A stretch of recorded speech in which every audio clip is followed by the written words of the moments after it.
Hello, I'm here with Sean O'Brien and our good friend, 3-time Grand Slam winner, Adam Jones. How are you, mate? I see you've washed your hair specially for the show. Thank you. Yes, I have. Yeah. No, I do need a trim, but no, I'm good. But I'm really good. Yeah. Good win at the weekend. Yes, it was. Worcester away. Tough. Yeah, they got stuck into us. Tough place to go. I think they're trying to turn a corner a bit, aren't they? And under the new regime. But no, it was good. It was a good win. Good to get the bonus point as well. And Shawnee, given a weekend off or dropped after you played against us, what did you get up to? Yeah, I had a nice weekend actually. Watched our game Friday, and then went to a bit of a lunch/dinner on Saturday for the England-Wales game. And let's get out of the way. Obviously, last time we saw each other, we were playing against each other, and you got the win. Yes, as predicted. Well, we'll get to predictions. How do you think you played personally? Give us a mark out of 10. Because off air you said 9.5. I'd say 6. Oh, you're trying to be humble Which here. is better than you. I mean, that's not what you were saying earlier. How many touches of the ball did you get in that game? Quite a lot. You kicked it a lot, mate. Yeah. Was he not a nightmare? What? Was he not a nightmare? I heard he was like a pain in... He wasn't a nightmare. I think it was a ref's nightmare because he was squeaking at the ref, and then he got the yellow carded, which I predicted he would and told everyone he would do. Standard. Just surprised. I got it. It was a team penalty. That was. I wasn't actually offside, by the way. Oh, there we are. Never your fault, is it, Sean? Well, yeah. Never. But it wasn't actually. Because I looked back afterwards and I was like, I definitely wasn't offside, and I looked back and I wasn't. Throwing the teammates on the bus. Yeah, classic. It's everyone else's fault but his. He's the only one scrapping. The referee probably needed a break for me speaking to him. Yeah, squeaking, as I said. Moving on to you, though. Great news this week. You signed a new contract at Quinn's. Hey! Yeah. Taking us for beers afterwards. Cheers, pal. You're not on a job. Yeah, Shawnee was asking for a job beforehand. But, unlimited number of years as well. Well, when you realise... I don't know if it works like that. But. Yeah. But yeah, you must be happy, enjoying it there. Yeah, it was good. It was nice to finally get something sorted, and yeah, it's a good club. I enjoy there as much as we won the league last year, as we all know. But we're trying to, I think we've spoken to this before. Everyone wants to kind of emulate what Saracens did to a certain extent. But you want to have that sort of continuity every year. We got it, Sean. Thanks, mate. We got it. But all the stuff going on in the back. No, you're so subtle, mate. Yeah. But you want to, you want to be competing every year. You want to be challenging, and that's the plan for the club. Again, third time. I didn't mention it once, but I think we want to emulate the Exeters, the Saracens of this world, and the club's going down the right path.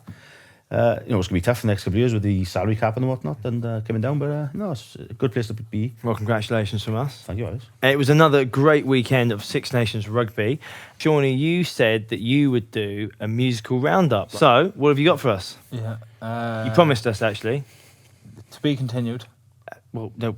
I'll keep my promise, but I don't have it with me at the minute. So you don't have anything for us? I don't have the instruments. Yeah. My tin whistle is back at home. There, mate. My tin whistle is at home. Yeah, as always, all talk. But here, luckily, because we knew you wouldn't do it, we have Ollie Hume with his musical roundup. The French marched on to Murrayfield where the Scots were standing tall, but their hope was dashed when Butterfingers Hoggy dropped the ball. Dupont was like a wizard, Penaud he scored a pair, as the Frenchmen sliced the Scots' defence like a wheel of camembert. In a scrappy game at Twickers, Marcus Smith's boot was important, as Wales gave away more penalties than your average traffic warden. The valiant Welsh left English backsides twitching at the end, but the panic soon was over for the victorious Englishmen. The Irish scored 9 tries on a successful afternoon, as the Italians moved closer to their annual wooden spoon. 2 tries for Michael Lowry was an Irish debut dream, whilst Italy finished with 12 men in an all-familiar scene. Week 3. Well, pretty impressive. Very good. You like that? Yes. But anyways, a massive weekend again of Six Nations rugby. Let's start with France versus Scotland. How impressive, Shawnee, were the French for you? And was it a case of missed opportunities for Scotland? The French were incredibly impressive again. I don't know if missed opportunities, but they definitely had a few big moments that they didn't take. But I still think the French are just so strong at the minute. Everything's going well for them. Scrum, line out. They're all getting their hands on the ball. They're massively physical. They're fast. There's danger everywhere in that French team, and they're very hard to contain at the minute. Even when you're well organised, they just come and they batter down that door like with their big ball carriers. And once they're in behind you, it's good night, Irene. Dupont is just on a different level at the minute. He's literally unstoppable. He's someone, I don't know how he's still playing so well, even though teams know he's coming. So it's a team that's going to be very hard to stop. And Bom, just how much of an impact are we seeing in terms of Shaun Edwards there? You know, he's been there a couple of years now. Yeah. Do you think we're seeing now his impact in terms of the physicality, the work rate, how organised they are? Because it's not just their wonderful attacking play. They really are working hard for each other defensively more than anything. I think that's the big thing with the French. You kind of, especially over the last 10 years, you'd probably question how hard, as you said, the work rate. And I think Shaun's defence system is based on, work rate, getting off the line, getting off the floor, and then, trying to make as much of a mess of the ruck as possible, and they look fitter. You look at Paul Williams. I think that you look at him, he looks. I remember playing him a few years ago, and I think he was 140 odd kilos, but he's definitely said he's slimming down to 130 odd now. So, but he's still a big man. But it's the physicality. They haven't got their traditional, your Serge Betts and your Dusatoir sort of fetcher. They got the big sort of back rowers, but they got the hooker who gets over the ball for them. But the whole, I think Shaun's influence probably not just the players, but in the coaches as well. Probably in a different mindset for whoever the backs coach and Servat and working the forwards hard and these guys. So I think that's the big thing. The influence he had, not just in the players, but the whole mindset around the French national team it'll be massive for them. If you've got Galtier coaching you got Ibanez as your team manager. They've got some gruff little northern bald fellow who's coming in as the defence coach. You want to impress them, and you're going to naturally raise your game and be fitter and be and work harder. So, and then as you said, the halfbacks are a joke. You chuck in Pinot's just looks. I know not a lot about wing play, but he looks pretty good to me.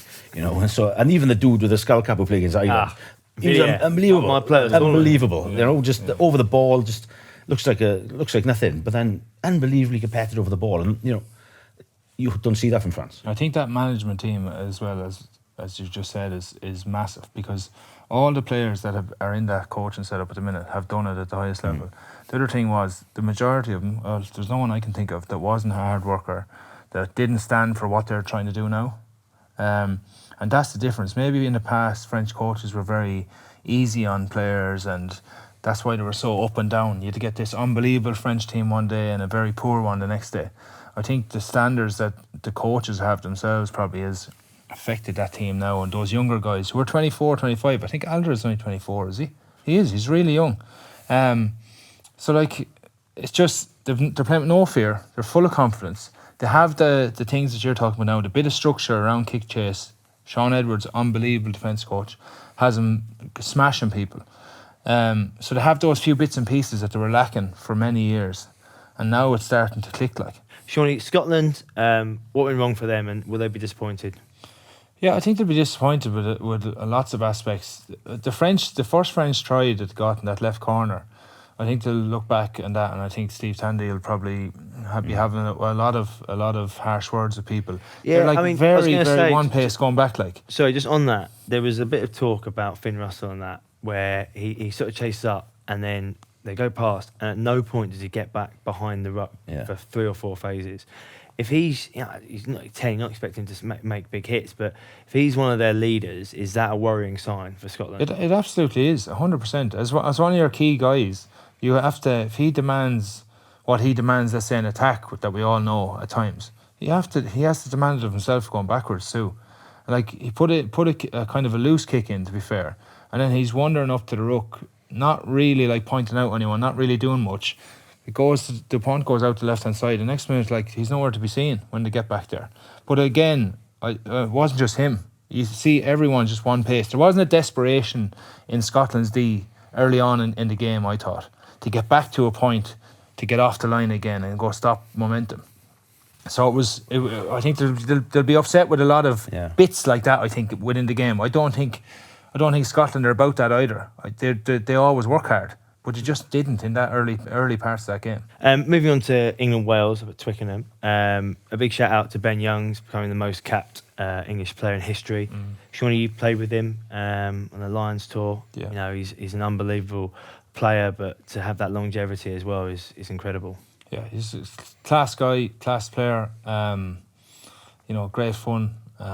Just a real genuine fella. And for him to hold that record now is something special for him and his family, and I'm sure he's very proud of it. But you know, an incredible athlete too, to be fair. I know everyone, I remember everyone used to give him a bit of stick because in the summertime he'd throw on 5 or 6 kilos of fat overnight, but I never give him a stick. He works so hard at his game, even from the few times that I've known him.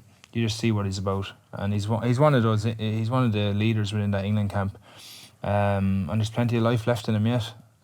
So congratulations to him. It's been brilliant for him. And Carl Sinclair got his 50th cap. Someone you know really well, you've coached and played against. You know, how happy were you for him, and how much has he progressed over the years? It's funny when we think he's kind of like sort of a little brother sort of thing with me, because when I first came to Queen's, he was a big reason I came there, to sort of, you know, try to help him and I like to hopefully have a little bit. But he's I've seen the side everyone didn't like with him, you know, the sort of petulant, you know, that's kind of gone out of his game. He doesn't moan, he doesn't complain as much, he just kind of gets his head down now. And no, I mean, yeah, look, it's get 50 caps. I know suddenly when I first met him, he wouldn't have even dreamt of that, you know, and he's 6 Lions caps as well now, so he's a pretty special player. You know, I've got a lot of time for him, and as I said, I'm really proud of him to walk out to himself and you know, get the sort of adulation of the crowd, really. But what did you make of the game then? I thought first half we didn't really throw a shot because of England. I thought they were brilliant in the breakdown. They stopped any momentum, you know.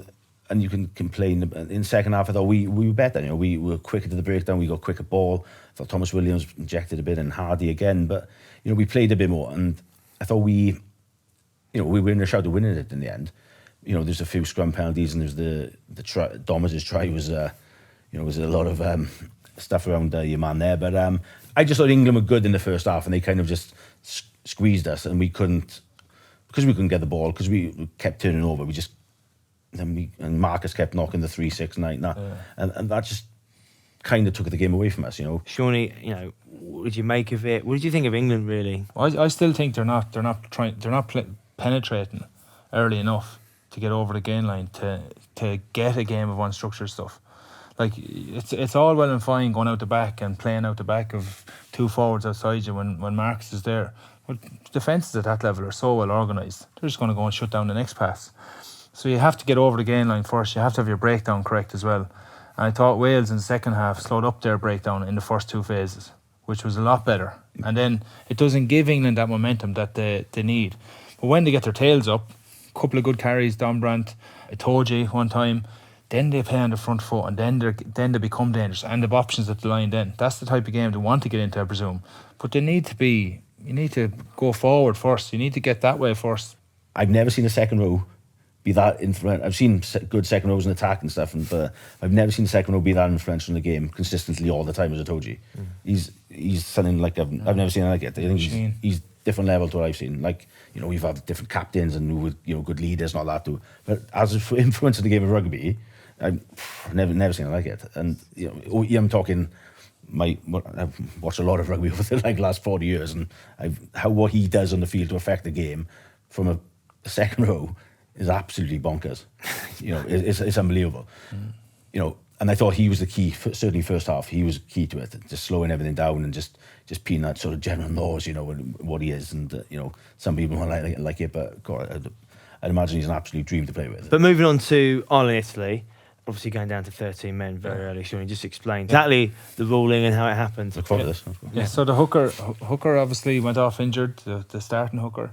Replacement hooker comes on, gets a red card.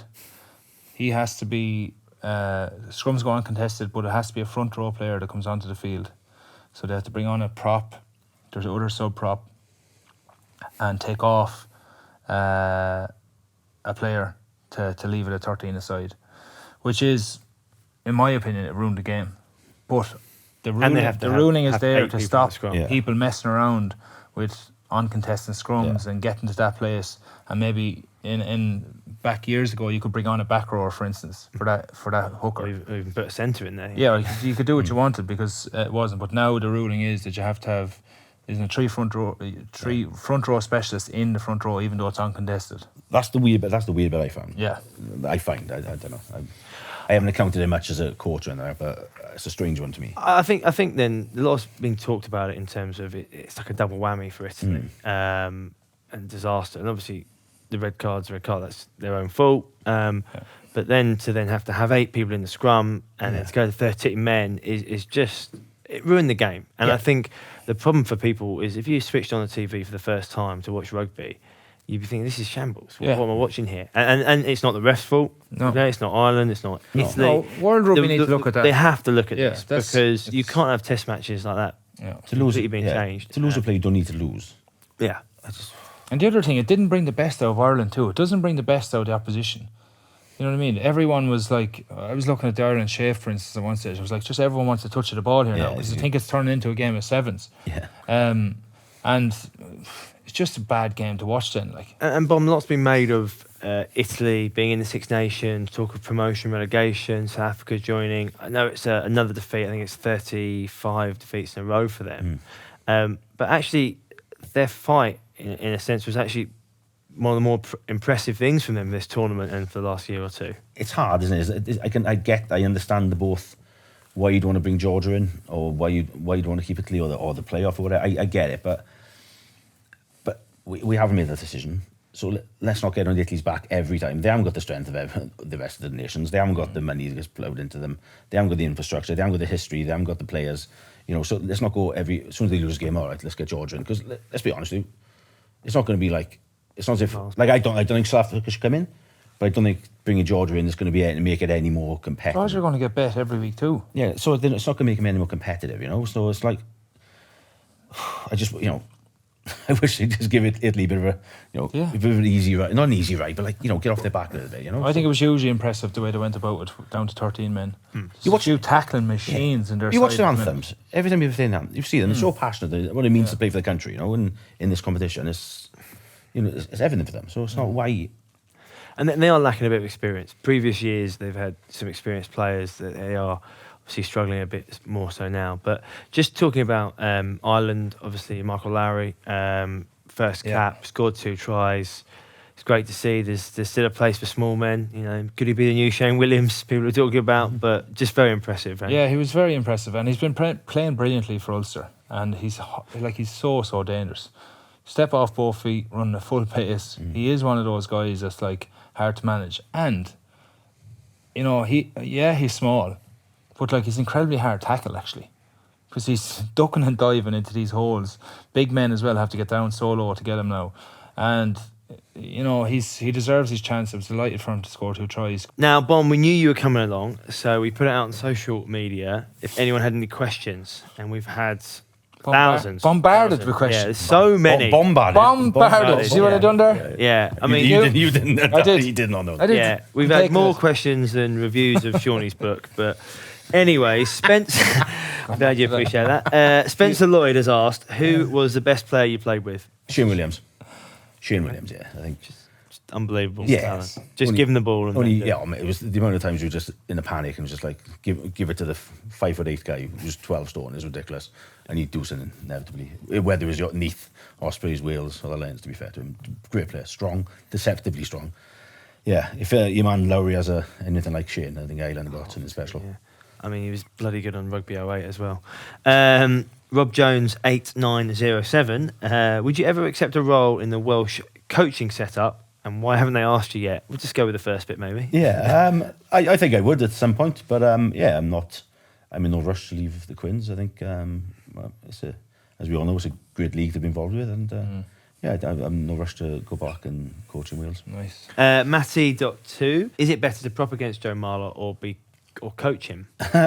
Well, I'd certainly say better to prop against him because you had good I did pretty well against him. But no, he's good to coach. We've got a good relationship. I know people say he can be a bit of an awkward, and he's a bit sort of off the wall. But no, we've got a good relationship. So we've we've always got well, and I think he respects me. So, and he kind of takes what I tell him on board. Sometimes when you get a message onto him, you'll have the middle finger back, or he'll take the mic off someone and respond down the mic back to me, tell me to F off. But or what the F do I know? But I think it's all done in good jest. Yeah. I think he likes me. Yeah, I think he does. Yeah. Hopefully. Ulster Pirate. Wow. Cracking name. 2008 standoff with New Zealand during the Haka. What was the talk beforehand, and sort of who came up with the idea? It was basically because in the Maori fight, or whatever you want to call it, like back in New Zealand, there would be the home would perform the Haka and the way tribe sort of thing. This is how I remember Gats kind of explained to me. And then because we were at home, we shouldn't leave first. It was almost a sign of disrespect if we left first or they didn't leave. So we just kind of Gats said, if we stay there and don't move, we'll it's on New Zealand to move, so we don't move at all due to. Traditionally, that's what they did. I may be absolutely wrong with this, but it was 14 years ago now. I barely remember last week. So, and we stood there, and it was all very atmospheric, and you're kind of trying to avoid eye contact with them, and because they kind of staring you out, and you're just like, and no one's moving. Kaplan's talking to Jug. I was about to say, what's it like when the ref's like whistling and trying to push you away? You're just like, so Jughead's like, trying to stop. I'm not going to move, and Richie McCaw's well, we're not going to move, and the refs, can you move? And Ryan's, I'm not going to move, and Richie McCaw, and it was like after about 2.5 minutes, and then finally Richie McCaw decided we had enough of this. Walked them back. We won the crowd that day. Yeah. We definitely won the anthems and the Haka, and we lost then. But we were winning at half time, which was so it worked. It worked. That's it. Actually. Well, fatigue just set in, and Jack Brighton, what's been your best night out after a match on most memorable? I think you can talk about. I think he would have been there at the same time. I think after when we won the series in Australia. Yeah. I think we went to some sort of. I don't know, there was a swimming pool at the top of the hotel, and there was a bar and all this type of stuff, and the families were there, the players were there, and the players were with the families, and some of the players were just trying to move on to the Sydney night, and so and it was a great night, and it was a good few days after as well. I think we had like 3 days. Yeah, 3 days out there afterwards, which was brilliant because I had a few mates in Sydney. It was a great chance to sort of saw them one day, and then a few to Bondi. Yeah, so it was a great few days. But after match was that's probably the best one, I think. Right, it's now time for Good Week, Bad Week, Shaunie's favourite time of the week, as you should know. This week's Good Week goes to Jack Grant of CUS, who in Ireland did the best kick you're going to see for a long time. He was playing Leinster Schools Cup against Johnny Sexton's old school, St Mary's College. Take a look at how good this kick is. Perhaps a little bit of work in the backfield, maybe. He's 4 yards from his line. Oh. And it is gone all the way. That is a forward's dream, isn't it? I was about to say, if you're a front row forward for the St Mary's there, how upset are you? You'd blame people like you. Yeah, would you be going to the sideline? No, I'm not doing it. I'm done. Was it windy? That's Astro for you. It didn't have a flag there to tell you how windy it was. That's the Astro. Is it? It's saying bounce. The Dublin wind. Yeah, I mean, it's a hell of a nudge, though. And Shawnee, this week's bad week goes to? This week's bad week goes to Mitcham and Carshulton Rugby Club for, as you will see, the state of their jerseys here. And then even when they went into the showers, they were told the showers were cold. Oh. So best luck to the boys getting cleaned up after that one. It's nothing more disappointing, isn't it? Why are they not naked? Surely this bet is getting... Oh, there is. Yeah. They're in serious shape, a lot of them. I think they tried to get the mud off first and then maybe get naked into the big bath. Well, they're having cold showers anyway. Have you played in some pitches like that in Wales? Yeah. And then jumped in the big bath afterwards? Were you that time? There's no big baths in Wales. No, it's just showers, but yeah. Oh, you don't have the big hot bath. You ever have them after the game? No, I've only seen that. That's only in the private schools you're on about. Yeah. No, it wasn't. It was in like the proper rugby clubs and it got taken away because of hygiene, yeah, pretty mildly. And Shawnee, who's going in the sin bin? Sin bin this week goes to LA Giltinis for the use of a wind machine to launch their new kit. And as you can see here. Is that real hair? Yeah. Oh, wow. Yeah.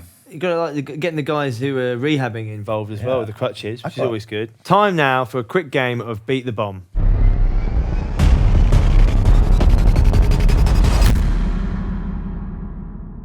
So last time round, Shawnee, you pushed Bomb all the way, going to the final round. Do you think you can go one better this week? Might snatch it, but this fella's he's hot at this game, so.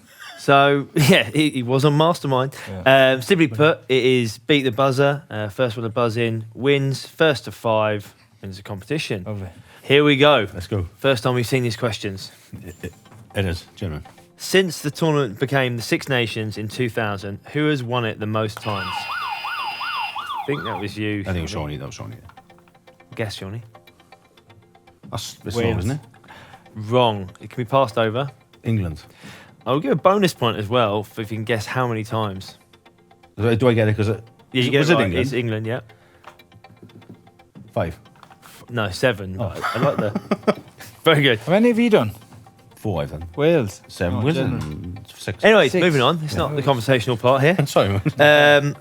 Which Six Nations stadium has the smallest capacity? I think that was you. Aviva. Yes. 51,700. Question 3. Which Six Nations stadium has the largest capacity? Bomb. What? I mean, joking definitely me? Bomb. We'll check. It was Bomb. Twickenham. Yes. Yeah.